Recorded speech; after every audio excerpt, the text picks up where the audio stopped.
Bom, nós estamos em clima de Copa. Esse clima de Copa é meio conturbado, eu sei. Alguns a favor, outros contra. Alguns querendo vestir amarelinha, outros querendo andar de luto.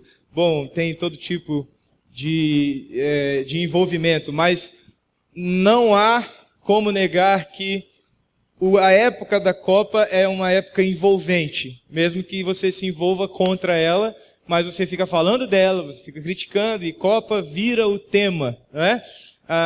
Eu li uma mensagem agora, esses dias, pelo WhatsApp, porque o WhatsApp agora está meio que substituindo os e-mails desnecessários. Sabe aqueles e-mails desnecessários? As pessoas estão deixando de mandar os e-mails desnecessários, estão mandando WhatsApps desnecessários, né? E aí mandaram para mim não, eu vi no telefone de um amigo meu, a programação da Rede Globo a partir do início da Copa. Quem recebeu esse? Começa com bom dia Neymar, né? Neymar você, encontro com o Neymar hoje, Neymar primeira edição, vocês são Neymar, vale a pena ver Neymar de novo? Neymalhação, não é isso? Meu Neymarzinho de chão, Neymar segunda edição, é isso? Geração Neymar, Neymar Nacional, Neymar em família, o que mais? Neymar da Globo, Neymar da noite. Bom, já perdeu a graça, já foi. Estamos em clima de Copa, clima de piadas com a Espanha, piadas com todo mundo, estamos em clima de Copa. E nós utilizamos esse clima da Copa para trazer para você reflexões, não sobre os resultados da Copa, as melhores seleções, as piores seleções, não sobre isso, mas sobre a sua vida. E sobre um espírito que existe em toda competição que tem o mesmo clima da Copa. Seja competição, por exemplo, o vôlei está em competição, né? Em 2016 nós estaremos com as Olimpíadas no Brasil e estaremos nesse mesmo clima de um certo patriotismo, uma certa paixão pela representatividade da nossa nação, através dos atletas e tudo mais. E nós não vamos falar sobre questões políticas, porque nós estaremos falando sobre essas questões que têm uma relação com a política aos domingos, então não perca a série do domingo à noite. Domingo pela manhã nós vamos falar sobre missões, sobre a ação dos cristãos ao redor do mundo, começando daqui e espalhando até os lugares mais distantes. E à noite nós vamos começar uma série chamada Boto Fé no Brasil. Um desafio para que você acredite nesta nação.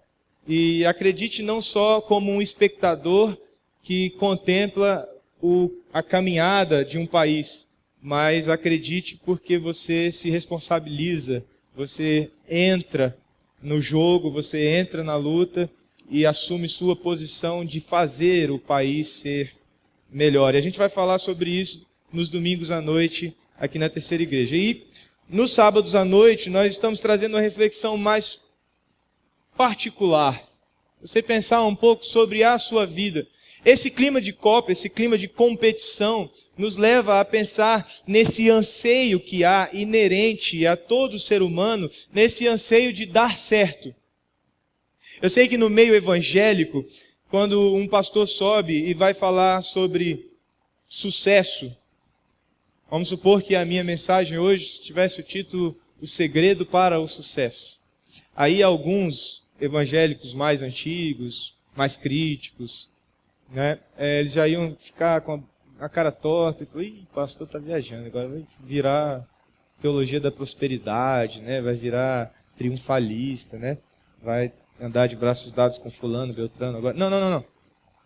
A gente tem uma dificuldade um pouco de tratar desse tema, os evangélicos que se acham mais esclarecidos, mais leitores, e até as pessoas de fora do meio evangélico. Se você não é evangélico, você está nos visitando, você também tem um olhar sobre nós um pouco crítico, um pouco desconfiado, principalmente quando se fala de sucesso financeiro. Os evangélicos, eles castigam demais esse assunto, falam o tempo inteiro de dinheiro, como viver melhor com mais dinheiro, como ganhar mais, demais para ganhar mais, né? E tudo mais. E aí você cria uma certa dificuldade quando alguém sobe para falar sobre um tema relacionado à vitória, a sucesso, a ser bem-sucedido. Mas eu quero te convidar a tirar da sua frente, do seu olhar, do seu coração, das suas pressuposições, todo preconceito a respeito dessa temática, sucesso. Porque nós vamos falar sobre isso hoje e mais alguns encontros. Nós vamos trazer reflexões sobre o que é de fato ser alguém de sucesso, o que é uma vitória de fato. Hoje nós vamos falar um pouco sobre isso. O que é vitória? Quando nós entramos num clima de Copa do Mundo, fala-se demais em vitória. Afinal, ninguém entra para perder, não é mesmo? Nem mesmo Honduras entra no jogo pensando, cara, hoje vamos perder de muito, porque nós somos Honduras. E Honduras perde. Não é assim, ninguém entra, nem Honduras entra no jogo querendo perder. Ninguém se propõe a algo na vida esperando o fracasso. Estou certo ou estou errado? Você não entra num relacionamento para que esse relacionamento termine. Você não entra num projeto pessoal para que tudo vá por água abaixo. Você não entra num novo emprego para ser demitido. Às vezes, esse conceito pode mudar um pouco. Às vezes, você pode estar pensando, não, pode acontecer sim de eu entrar num emprego para ser demitido. Tudo bem, mas aí o ser demitido não é mais fracasso, é sucesso. Porque o seu alvo é ser demitido. Então, você está buscando o êxito no seu plano. Entende? Então, eu estou falando de algo que é inerente. Quando você planeja, você quer alcançar. Não é isso? Se você faz um plano para a sua vida, a partir do plano feito, a partir do plano elaborado, o que você busca? Realizá-lo. Torná-lo fato, torná-lo algo que você realmente construiu. Você quer olhar para o que você pensou e ver que você construiu. Por exemplo, no clima de Copa mesmo, esse pensamento a respeito de vamos planejar como vamos ganhar, começa desde a escalação da seleção. O treinador, o Filipão, ele não vai escalar os piores jogadores do Brasil. Ele vai escalar aqueles que ele acredita que vão dar juntos o melhor resultado para a seleção, para aquele grupo, para o objetivo de ganhar a Copa do Mundo. Por exemplo, eu, quando jogava futebol na escola, como os meus amigos tinham sempre o objetivo de ganhar o jogo, eu era o último a ser escolhido. Entendeu? Mas eu entendia isso bem, eu não sofria com isso, porque eu entendia eles. Falava, não, eles querem ganhar, né? Então, obviamente, eles não vão me escolher primeiro, mas tudo bem. Uma hora a minha vez chega, né? De repente eu surpreendo, como Costa Rica, né? E eu às vezes ficava meio assim, meio cabisbaixo, meio sem vontade de cantar uma bela canção por causa da exclusão social a que eu me submetia no futebol. Mas a maioria das vezes eu entendia, porque realmente minhas pernas não faziam o que minha cabeça imaginava. Então, eu entendia eles não me escolherem, me deixarem por último. A gente quer vencer na vida. Tudo que a gente se propõe a fazer na vida, a gente quer que dê certo. Eu subi aqui hoje para falar com você, para pregar, para trazer uma mensagem, com o objetivo de que você entenda, de que você seja movido por esta mensagem a uma mudança, a uma transformação na sua vida. Eu tenho um plano. Quando eu sentei, orei e fui ler a Bíblia e fui buscar o que eu entendia que Deus queria para a minha vida e para a sua vida hoje, depois que eu escrevi tudo, depois que eu pensei tudo, eu falei, bom, agora eu vou pregar com esse objetivo. Eu estou aqui com o desejo de ter sucesso no objetivo que eu tracei. Você é assim na sua vida. Todo mundo quer vencer. Todo mundo quer vencer. Mas você precisa saber o que é vencer. Hoje eu não vou dizer para você o que exatamente é vencer, mas eu vou começar te dizendo que vencer não é simplesmente o contrário de perder. Vencer é muito mais do que o oposto de perder. Para um pouco, leia essa frase e pense. O que seria vencer? Se vencer não é o simples antônimo de perder, o que seria de fato vencer? Como eu posso como eu posso sentir-me vencedor? Como eu posso ter convicção de que eu fui vitorioso? Por exemplo, alguns dizem, os pacificadores, os pacifistas, na verdade, dizem que numa guerra não há vencedor. Não é mesmo? Você já ouviu dizerem isso?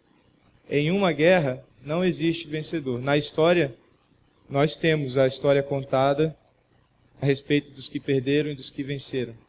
Mas os que têm o discurso mais pacifista dizem, em uma guerra, ninguém é vencedor. E hoje eu quero contar para você, eu quero usar uma história que vai te ajudar a pensar um pouco sobre um planejamento para a vitória. E nesta história, eu vou colocar diante de você o que faria com que você caminhasse no sentido de tornar-se alguém de sucesso, alguém vitorioso. A respeito de qualquer plano que você faça na sua vida, seja um relacionamento que você vai começar, seja um trabalho que você vai iniciar, um empreendimento que você vai investir. Por exemplo, eu estou vestindo uma camiseta aqui de um jovem que decidiu tornar-se empreendedor, né? Ele criou uma marca chamada Arroi, que eu esqueci agora o que significa. Eu li, ele me mandou a explicação toda. Eu esqueci. Mas ele resolveu empreender, resolveu começar uma coisa que ele tinha na cabeça, uma ideia que ele tinha na cabeça. E ele quis botar isso, tornar isso real e, obviamente, que o objetivo dele é ter sucesso nisso. E eu estou fazendo aqui, estou contribuindo, fazendo a minha parte. Investindo no projeto dele. E nós vamos olhar para uma história que vai te dar marcadores para que você entenda o que seria importante para que você caminhe no sentido de ser vitorioso, de ser bem-sucedido na sua vida em qualquer área. E eu quero que, se você estiver com a sua Bíblia, você pode abrir a sua Bíblia no início dela, nos primeiros livros dela, chamado Josué. Se você não estiver com a sua Bíblia, não tem problema, você pode acompanhar aqui no telão, o texto que eu vou ler vai estar todo projetado aqui para que você acompanhe, certo? Josué, quem era Josué? Josué foi um grande líder do chamado, conhecido povo de Israel, que naquele tempo tinha o título de ser exclusivamente o povo de Deus. É assim que a Bíblia trata os israelitas. Eram uma nação com valores políticos, culturais, sociais, mas ao mesmo tempo eram um ajuntamento de pessoas no sentido espiritual chamado povo de Deus, povo escolhido, povo protegido, povo cercado, povo cuidado pelo Deus verdadeiro. Josué cresceu numa situação muito atípica. Mesmo naquele tempo, o povo de Israel passou cerca de 400 anos em um cativeiro, escravizados por um outro povo muito mais numeroso e poderoso daquele tempo, chamado Egito, o povo egípcio. Escravizou o povo de Israel e eles viveram sob essa escravidão por volta de 400 anos, um pouco mais. Foi levantado no final desse tempo um líder chamado Moisés, cuja história é contada no livro de Êxodo.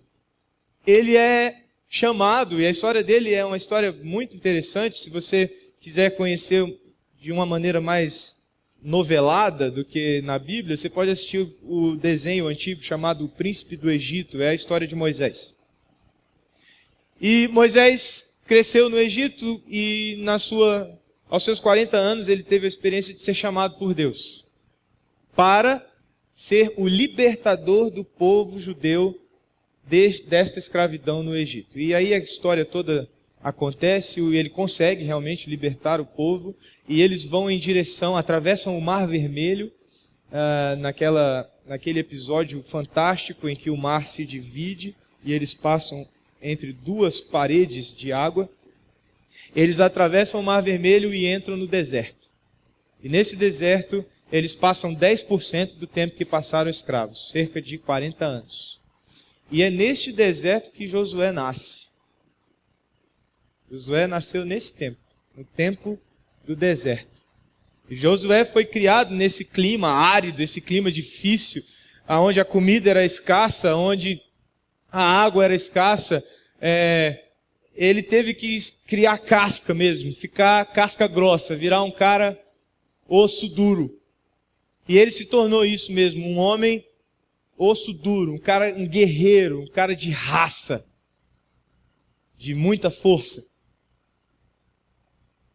E aí, para surpresa dele, ou talvez não tão surpresa, porque à medida que ele foi crescendo, ele foi se destacando e no meio do povo ele foi ganhando um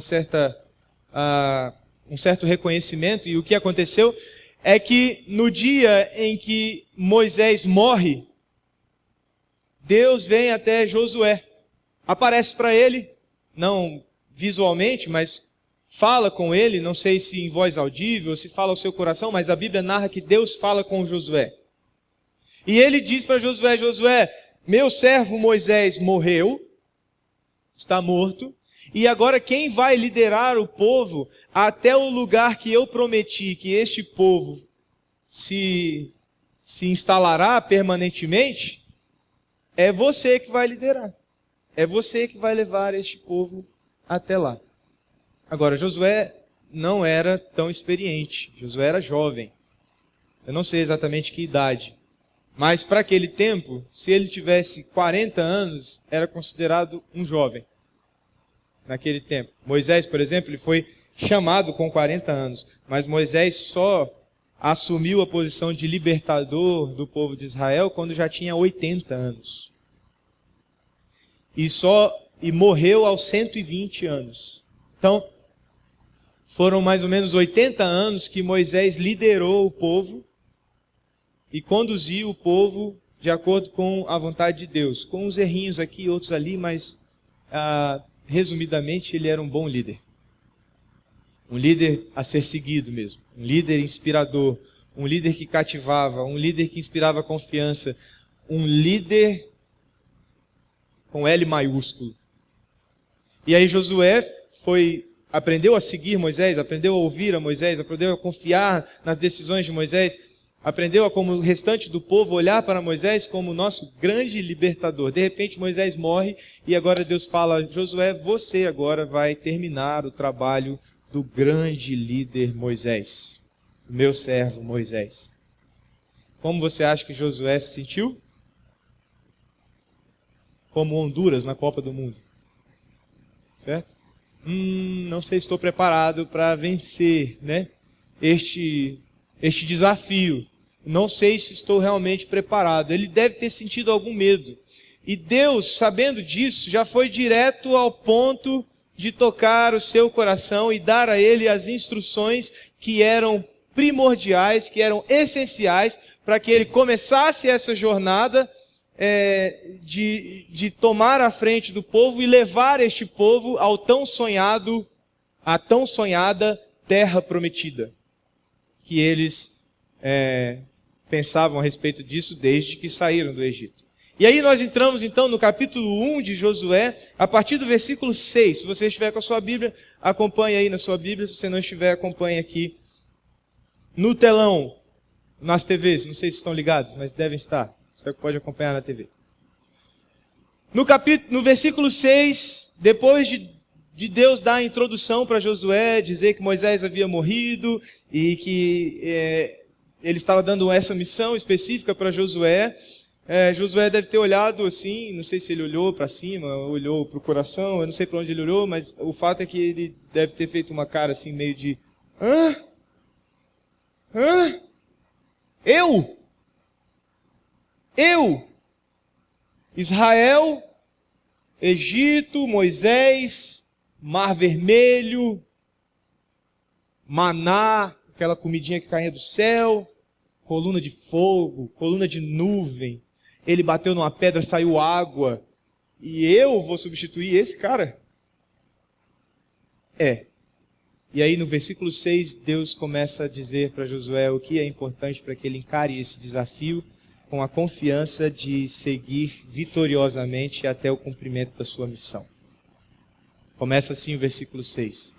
Josué, seja forte, seja corajoso. Josué, seja forte e seja raçudo, meu filho. Não fica com medo. Seja forte, seja corajoso. Por quê? O que você vai fazer não é para qualquer um. Você vai conduzir este povo que vem sendo conduzido já há mais de 40 anos no deserto. Você agora vai assumir a frente dele, vai conduzir esse povo para que esse povo herde a terra que eu prometi sob juramento aos seus antepassados. Você vai ser o meio que eu vou usar, Josué, para cumprir aquilo que eu prometi, e você vai conduzir este povo à terra prometida. José, primeira coisa, seja forte e corajoso. Diante dos grandes desafios que você tem na sua vida, você tem que encarar isso com força, firmeza e coragem. Se você olhar para os seus desafios e já antes de se lançar a eles, já se ver como alguém incapaz, como alguém que não pode, como não vai dar, não sou eu, então você não começou a trilhar um caminho para ser bem-sucedido. Você precisa ser forte, ser corajoso. Depois, você precisa saber exatamente qual é o plano. E Deus disse, o plano, Josué, é você conduzir esse povo até a terra prometida. Nós estamos no ponto A e você vai levar o povo para o ponto B. É simples assim, Josué. É só isso que eu estou pedindo para você. Pega esse povo daqui e põe ali. Você precisa saber exatamente qual é o seu plano de vida. O que você pretende? Onde você quer chegar? Não inicie um desafio, não inicie um projeto sem saber o que você quer. Não inicie de qualquer jeito. Eu sempre digo isso nos aconselhamentos em que eu tenho oportunidade de dizer, eu digo, qualquer atitude leva a qualquer lugar. Qualquer postura leva a qualquer lugar. Qualquer escolha leva a qualquer lugar. Mas se você quer ir a um lugar específico, você precisa traçar o objetivo específico, o plano específico para chegar a este objetivo específico. Quando eu tinha 18 para 19 anos de idade, eu resolvi que a minha vida iria ser afunilada, iria ser potencializada para alcançar basicamente 3 coisas. Eu disse, eu vou me formar e a partir de hoje agora tudo que eu escolher e o que eu não escolher tem a ver com alcançar este objetivo que se resume em 3 pontos. Eu quero ser um bom marido, eu quero ser um bom pai e eu quero ser um bom pastor. Eu quero essas 3 coisas. E as minhas escolhas, os meus relacionamentos, o que eu vou abrir mão e o que eu vou abraçar para a minha vida tem a ver com este objetivo. E aí eu assumi emprego, pedi demissão de emprego, fui nomeado no concurso, recusei o concurso, queria ir morar nos Estados Unidos para estudar, desisti de morar nos Estados Unidos para estudar e fiquei em Brasília mesmo. Tudo isso tinha a ver com 3 objetivos: ser um bom marido, ser um bom pai, ser um bom pastor, e nesta ordem de prioridade. Você precisa saber o que você vai fazer. E Deus disse para Josué: Josué, você vai fazer isso. Você vai conduzir o meu povo até o lugar que eu prometi a ele. E mais uma vez Deus lembra a Josué: Josué, somente seja forte e corajoso. Não tema este objetivo, não tema este desafio para a sua vida. E aí Deus dá mais um alerta: Josué, tenha cuidado de obedecer a toda a lei que meu servo Moisés lhe ordenou.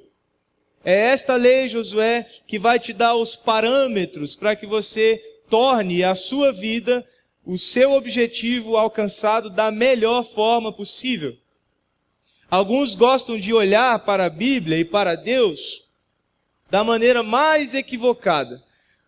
Gostam de olhar como se Deus fosse um pai severo que te priva de viver toda a profundidade e intensidade que a sua vida pode ter. Essa é a maneira mais errada e mais equivocada de entender o que Deus realmente quer num relacionamento com você. Eu já disse isso aqui em outra mensagem, que existe uma enorme diferença entre limite e limitação. Limitação é aquilo que te impede de chegar aonde você poderia chegar. É aquilo que te priva. Limite é aquilo que faz com que a sua força seja concentrada e você consiga produzir muito mais e muito melhor do que se você não tivesse esses limites. E é isso que Deus faz conosco. Deus não traz para a nossa vida limitação, impedimentos para que você não viva a vida. Deus coloca diante de nós limites para que você, entendendo esses limites, transforme a sua vida na vida com o maior potencial que ela pode ter. E aí você não vive só uma boa vida, mas você vive a melhor vida. É a vida com Deus.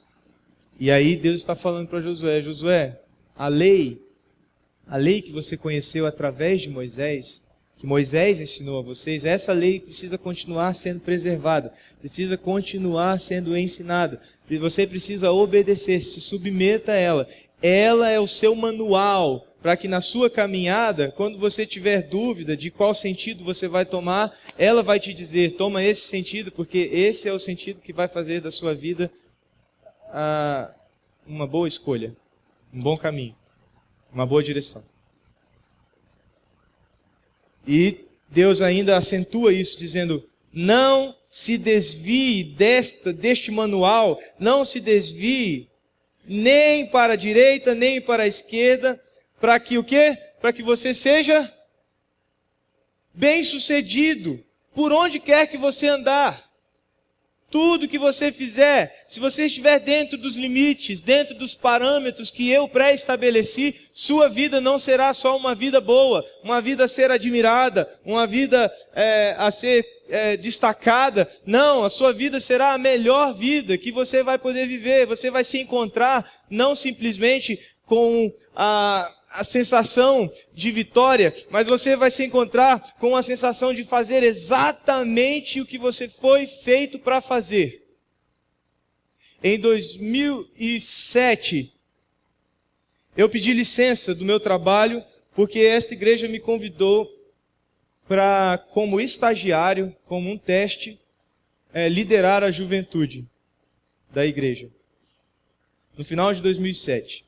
Eu fui até a minha chefe, falei com ela, ela conseguiu uma licença para mim de 1 ano, e eu fiquei licenciado do trabalho e mergulhei no ministério integralmente, sem fazer outra coisa da vida, a não ser continuar o seminário e família. E aqui se tornou meu trabalho, meu ministério, se tornou uma parte importantíssima da minha vida. E Um ano depois, mais ou menos um ano depois, talvez um pouco mais, eu voltei lá ao lugar que eu trabalhava, e aí já demitido, efetivamente demitido, eu encontrei com um amigo meu que me treinou quando eu entrei no trabalho. E ele, quando me viu, eu estava conversando com outros colegas e tudo mais, ele ficou do meu lado um tempo assim, meio numa postura de observador, e ele ficava olhando, olhando, olhando. De repente ele viu um espaço na conversa, e ele falou assim, eu queria te fazer uma pergunta, Felipe. Aí eu falei, pode fazer. Ele disse, você está feliz, né? Com essa vida que você escolheu. Parecia que ele tinha observado isso em mim e queria confirmar o que ele estava vendo. E eu disse para ele, cara, eu estou mesmo, mas eu queria te dizer que o que eu sinto em relação ao que eu vivo hoje não é só felicidade. Eu não estou só alegre pelo que eu escolhi fazer.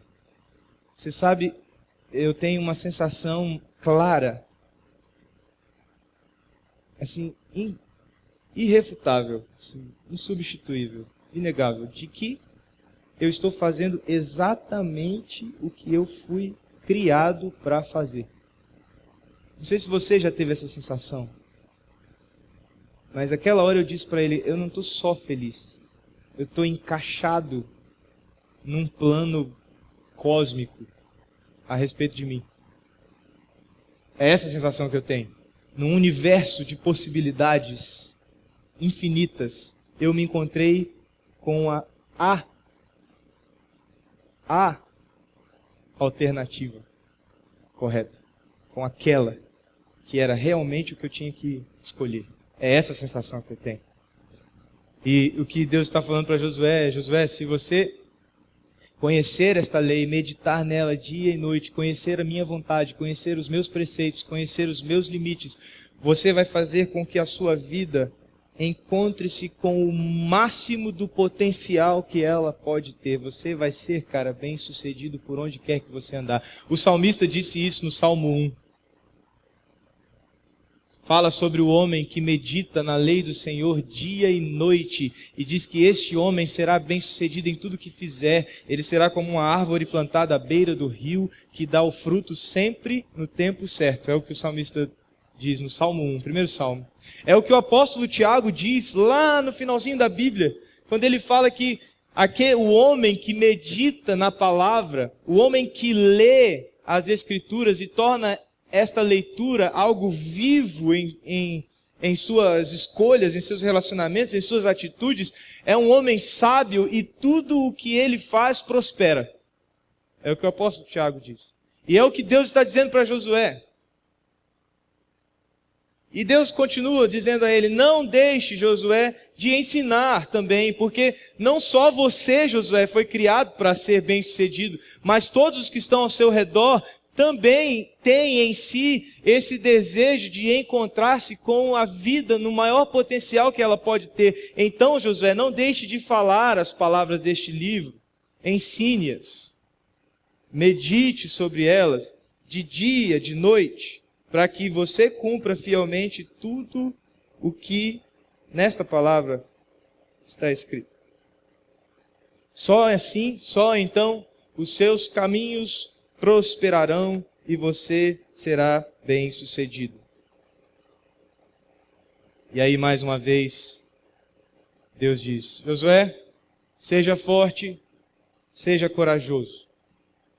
Não se apavore, nem se desanime, pois o Senhor, o seu Deus, estará com você por onde você andar.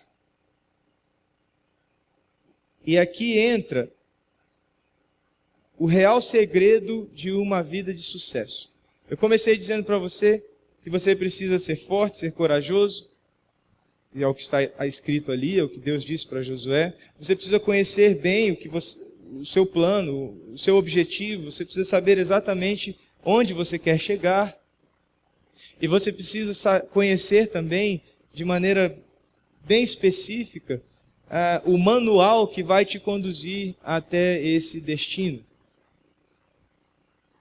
Mas existe um detalhe sobre o meu plano, o seu plano, o plano que você faz para a sua vida, que mesmo que você ore incessantemente, dia e noite, a respeito deste plano, mesmo que você pegue a palavra e encontre na Bíblia, veja bem, mesmo que você encontre na Bíblia razões, argumentos para embasar o seu plano, mesmo que o seu plano seja maravilhoso, seja lindo, admirável, altruísta, mesmo que você tenha todas essas características, você seja forte, corajoso, raçudo, mesmo que você saiba exatamente o que você quer realizar, mesmo que você encontre na Bíblia argumentos diversos para embasar o seu planejamento, e mesmo que esse planejamento seja admirável, se você não tiver isto, você não vai chegar ao lugar realmente de sucesso. Você não vai chegar de fato ao que é vitória na sua vida.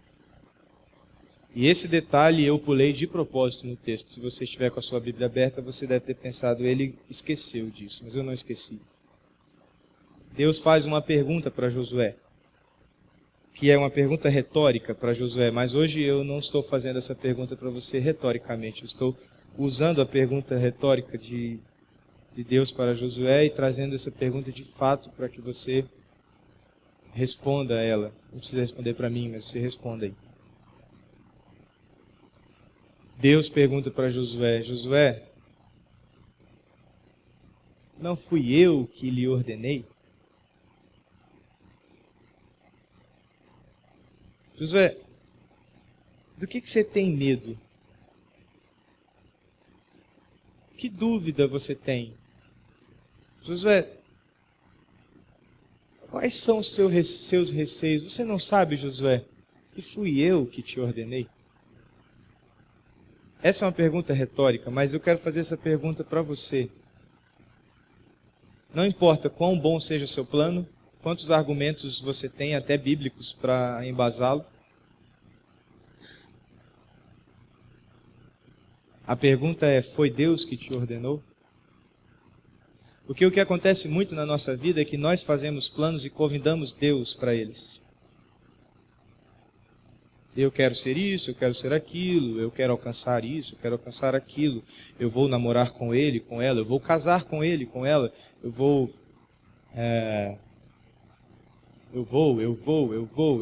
E aí, quando você define o que você vai, e aí, depois de definir, você diz, então, Deus, vamos lá?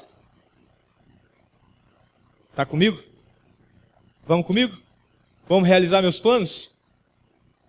Já tenho todos eles traçados. Inclusive, Senhor, eu vi aqui na Bíblia, né?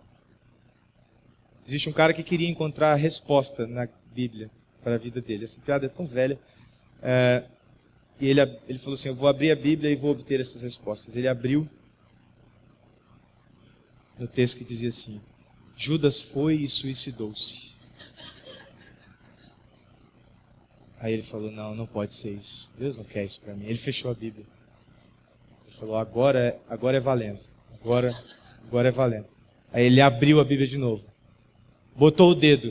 O versículo era, vai tu e faz o mesmo. É velha, mas deu certo. Para alguns. Para outros já conheciam, falaram, esse pastor é tão clichê. Questão é, você faz planos. E nesse grupo aqui, de maneira geral, vocês são capazes de fazer belos planos. Belos planos. Vocês acordam num dia pela manhã, decididos, resolutos. Eu vou fazer isso, eu vou me casar. Pronto, decidi, eu vou me casar. Está tudo pronto, eu tenho dinheiro, tenho emprego, ela também, ela me ama, eu amo ela, né? No português correto.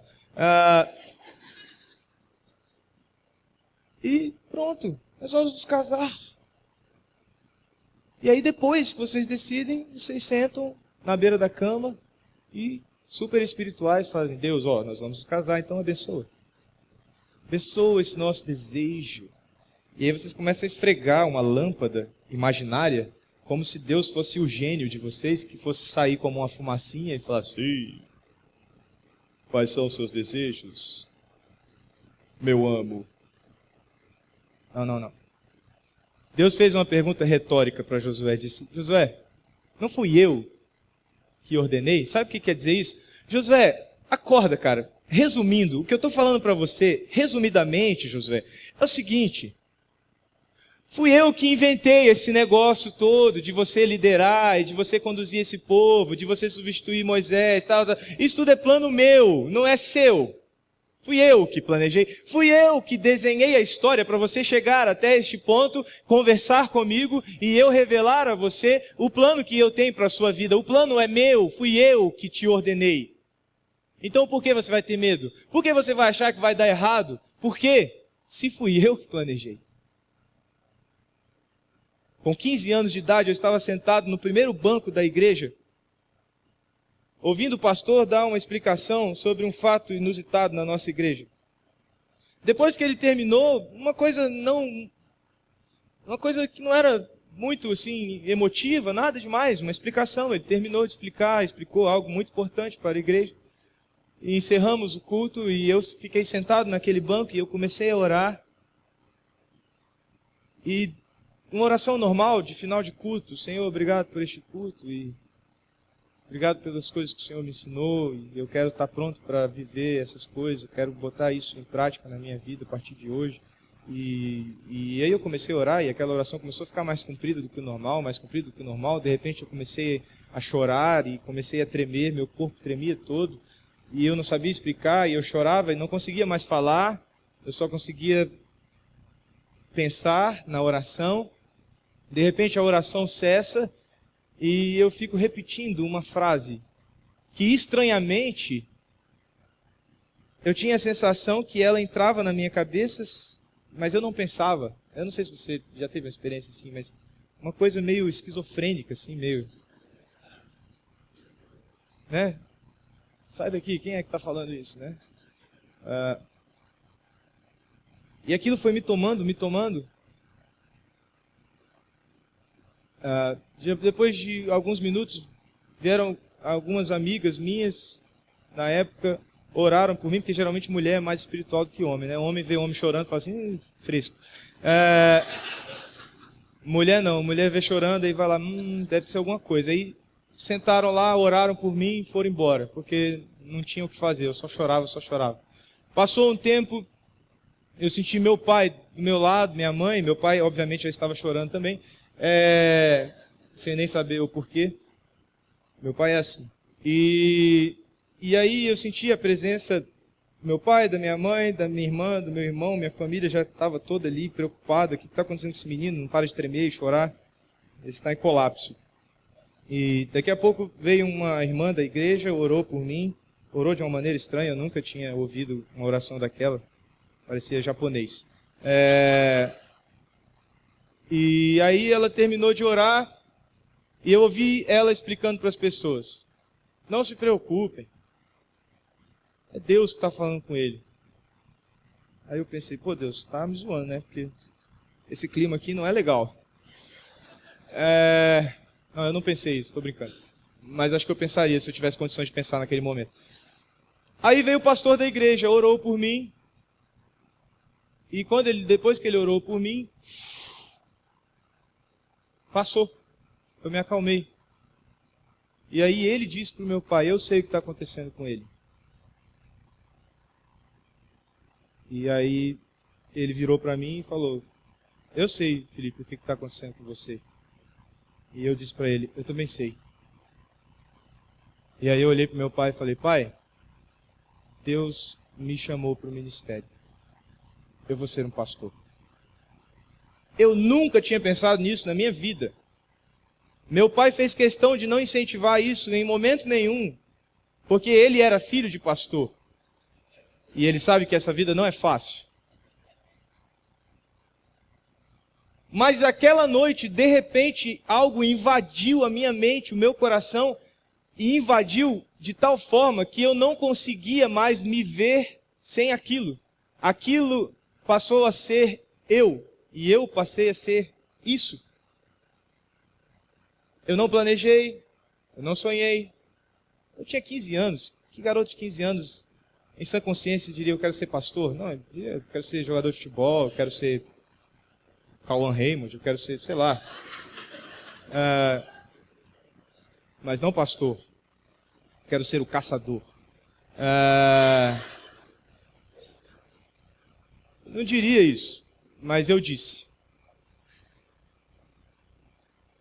E esse plano, que atemorizou mais meu pai do que a mim, naquela época, tornou-se o plano da minha vida. Tomou conta totalmente das minhas escolhas, de tudo que eu passei a fazer da minha vida, tinha a ver com isso. Tinha a ver com esse plano. Eu contei essa história para que você pense a respeito do seu plano. Eu não estou falando para você que você tem que sair daqui hoje com a convicção de que você vai se tornar pastor, mas puxa, se você sair com isso, eu vou ficar bem feliz. E eu vou querer te ajudar nisso. Eu não estou dizendo para você que você tem que sair com determinada convicção, mas eu estou dizendo para você que você precisa ter convicção de que este plano é mais dele do que seu. O convidado para este plano não é ele, é você. Porque é disso que se trata, de fato, uma vida que se encaminha para a sensação de vitória, de sucesso. Não é o que eu planejei e convidei Deus para fazer parte, mas é o que Ele planejou e me convidou para realizar. A pergunta para você nessa noite é: seus planos, os planos que você tem para a sua vida, foi Ele que ordenou? Ordenar aqui não é ordem, não é vai e faz. Não. Ordenar é Ele concatenou, Ele arquitetou. Foi Ele. O plano que você tem para a sua vida, foi Ele que arquitetou. E hoje eu vim com uma missão de deixar você em crise. Eu não vim resolver sua vida, eu vim deixar você desesperado. Porque isso é desesperador. Quando você pensa, eu não sei se meus planos são dele, eu não sei, e agora? O que eu faço? Você vai dormir com isso hoje. Você vai dormir com esse incômodo, com esse desespero. Eu não sei se meu plano é dele antes de ser meu, eu não sei. E aí você tem que estar disposto, se for necessário, a mudar completamente de plano. A dizer, eu abandono, eu me rendo. Deixa para lá. O que o Senhor tem para mim? O que o Senhor quer me ordenar? O que o Senhor quer ordenar na minha vida? Ordena, Senhor. Organiza, estabelece, arquiteta, planeja. Eu quero viver a sua construção. Porque se eu viver o seu plano, eu vou desfrutar a sua vitória. Não se trata só da minha vitória, mas da sua vitória. E quando nós falamos de vencer, quero que você pense nisso. Vitória não é somente o lugar que você chega, é também o caminho que você percorre. Não é só estar no ponto mais alto do pódio, mas é olhar para a maneira como você chegou e ter a certeza de que do início ao fim foi do jeito certo. Foi como deveria ser. Foi como tem que ser. Foi Ele que te ordenou? Foi Ele que ordenou os seus planos? então lance sua vida nesses planos, entregue-se por completo e viva-os na maior intensidade que você puder. Mas se você não tem certeza, hoje é o dia de você repensar e não mais convidar Deus para os seus planos, mas deixar que Ele te convide para os dele. Eu quero orar pela sua vida. Senhor, aqui neste lugar,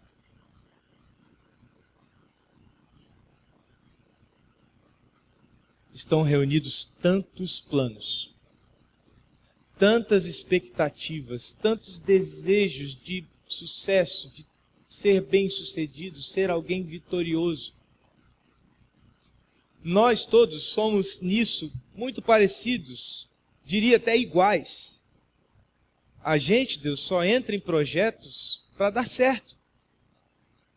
Mas hoje a pergunta para nós é: esse projeto, quem foi que ordenou? Quem foi que ordenou? De que adianta, Senhor, ter força, ter raça? De que adianta ter coragem? De que adianta saber exatamente o que se quer? De que adianta encontrar N argumentos para defender a ideia? Se lá no fundo, nós sabemos que é nossa ideia e tão somente nossa. De que adianta? Quando o Senhor chamou Josué, o Senhor disse o que era necessário, e essas coisas são necessárias. Mas o segredo mesmo estava no final, quando o Senhor disse: não fui eu que planejei isso tudo, Josué. Não fui eu que ordenei toda essa história. Não fui eu que te trouxe até esse ponto, Josué. E também não serei eu que te levarei até o ponto em que você vai chegar. E hoje essa pergunta recai sobre nós aqui, Senhor. Não da mesma maneira. Mas precisamos responder a esta pergunta. Nossos planos foram ordenados pelo Senhor? Se não foram, é tempo de refazer. É tempo de repensar. É tempo de mudar. E sairmos daqui, pelo menos, sem planos. Para deixarmos assim o espaço necessário para que seus planos venham sobre nós. Eu entrego, Pai, com muita alegria, com muita paz, a vida e o coração desses jovens diante do Senhor. Faz a tua vontade, realiza os teus planos na vida deles. Em nome de Jesus. Amém. Deus abençoe a sua vida.